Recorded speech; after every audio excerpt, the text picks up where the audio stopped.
All right, guys, so here we go. I am going to pause at certain spots just to make sure that the video is recording and making sure that it's not getting shut down. I think I may know the word that is actually getting TikTok to actually like erase everything that I've said. I think I've got it. But okay, so maybe it's two words because TikTok literally just shut my video at 20 seconds when I right before I said the word. So I think the word TRAUMA is one word. And I think the other is probably TRIGGERS.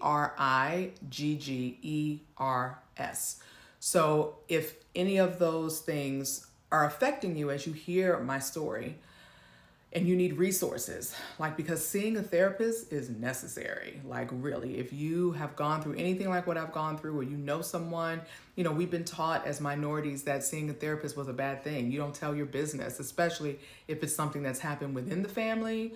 You tell no one, right? So I'm going to start with the preface because I first I was just going to get right into chapter 1, but I think it's important to just read the preface. So I'm just going to stop talking. I'm going to go right into it, and just hopefully I don't get through this and TikTok stops it again. Okay, so everyone has a story to tell, and that's one thing I've learned in my 48 years on this planet. I'm now 51. But I may be unusual in that I seem to have far more stories than your average human, making the need for me to get them all down in a book less a labor of love than of necessity. As I was telling my girlfriend the other day, man, I've lived so many different lives. I've been everyone from the in the hood chick to the suburban girl to the drug kingpin's wife to everything in between. Let me make sure that's not something that's going to make them cut the video. I realized that probably makes me more relatable, having gone through so many things others have experienced as well. That's one of the primary reasons why I wanted to write this book. I thought it could prove entertaining and enlightening to a wider variety of people. I also feel like my experiences may be informative for people and help them to avoid some of the mistakes I've made. I would love to hear somebody say, "Ooh, when I read or listened to your book, it changed my life. Thank you." Helping people fuels me. It's my energy source. One way I feel like I can help them right off the top is to assure them that no matter where they are in their lives, it is never too late to be who or what you might have been. So that's basically a mantra for me. I hope people who are reading or listening to me read this can take those words to heart and really believe them. I want to assure you right here now, before I go any further, that I've never thought of myself as a pillar of wisdom. Far from it, in fact. I'm the girl who made endless mistakes, who always found herself looking for love in all the wrong places. And there are so many women who share my story about that basic need to be loved and validated. In that process, many of us are mishandled, misused, and abused. That's especially true if you have mommy and daddy issues. Yeah, me too. People are often poisoned early in their lives, whether it's the environment they're in, the things they see, or the things that were done to them, and perhaps are doomed to repeat. On paper, it seems they don't have a chance. Yet that doesn't mean they'll never have an opportunity to come out of it and emerge a good person, or at the least a productive member of society. Isn't that what's expected of us anyway, right? Where are the stories for girls like me? Women my age are still little girls inside because they never healed from what they suffered at an early age. That desperate search for answers and healing continues throughout their lifetime. And it's the reason why so many women settle for the guy who treats them like crap and reject the nice guy. They're used to the physical or emotional abuse. That's their comfort zone. It's really like any other addiction. Not everybody has that special person who can speak to their spirit or their soul and help them to get out of the cycle of accepting being treated like garbage. By sharing our stories, we can heal. Knowledge put to use is power, and so is telling people who we are and where we've been.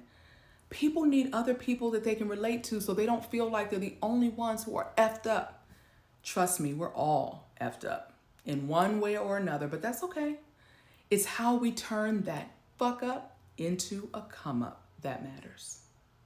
Too many of us live in this fantasy where we like to portray to the world what I like to call our representative.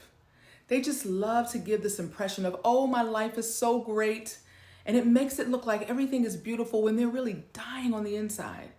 A false sense of reality is what fuels social media too. Social media is unaliving us for what's left of humanity. The book you're about to read is the opposite of that. I'm not pretending to be anything close to perfect, trust me.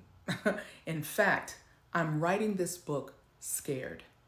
I just want to show people that you can face a huge amount of adversity and come out on the other side bigger and stronger. I've long been very musical and I've reached a lot of people that way, but not as many as I could have or should have, or hopefully that I can. What else? Well, I'm hard-headed and I'm stubborn, a free spirit who wants to do things her way or no way. I also know that the abuse and trauma I suffered early in my life still impacts me today. It's made me super aggressive, for one thing. I'm an alpha female in my work life, in my social life, and in the bedroom. I refuse to be controlled. Thank God it never resulted in drug or alcohol addiction, but it's a part of me that I'm learning to manage daily, as if I were in some sort of recovery program. But I've also got to say that today I am happier than I've ever been in my life. I'm, instead of worrying about what tomorrow is going to bring, I look forward to every step I'm taking on this journey. I feel like Superwoman, as I said before, right? I now see myself traveling the world, speaking to millions and inspiring them to become the best version of themselves. Being out there with the people is what it's about for me. And especially with the women. Being confined to a desk is like kryptonite to me. I refuse to go back there, and I see it as my mission to encourage you, in the words of Maya Angelou, to pursue the things that you love doing and do them so well that people can't take their eyes off of you.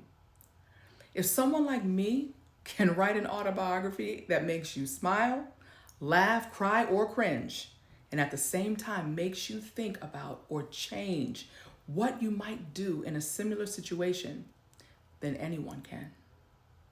Thanks for taking this ride with me. Chapter 1, Trauma. It's something that everyone will experience at some point in their lives. For some, it happens as early as in the womb. For others, they may go through it shortly after birth, and then again many times throughout their entire lives. As I begin to tell you about my own, I am currently living in the midst of, I can't say that word. I think it's an issue with TikTok. This is something that's taking over our world. The death of Kobe Bryant, the Black Lives Matter movement, COVID-19, and one of the biggest and most important elections of our time. It's been scary, to say the least. Death has never been my friend, and to see it happening all around me can at times be paralyzing and super depressing. See, depression just doesn't work for me. It's another form of kryptonite. I'm Superwoman in my mind. And all this political BS and racial tension have tried to paralyze me. I can't have that because I have so much more to give. But take a minute to travel with me back in time. It was 1976. I was 4. This is my earliest memory. My friends and I were playing around in the neighborhood, being mischievous like most kids are, and I don't know why I did it. Why did I decide to grab that maintenance man's mop and hide it from him? It was stupid, innocent fun that would end up changing the course of my life forever. He was so angry that we were taunting him. And so I suggested that we run and hide in one of the nearby apartment buildings. Damn, what did we do? I asked my friend Lawan, my best friend back then. And then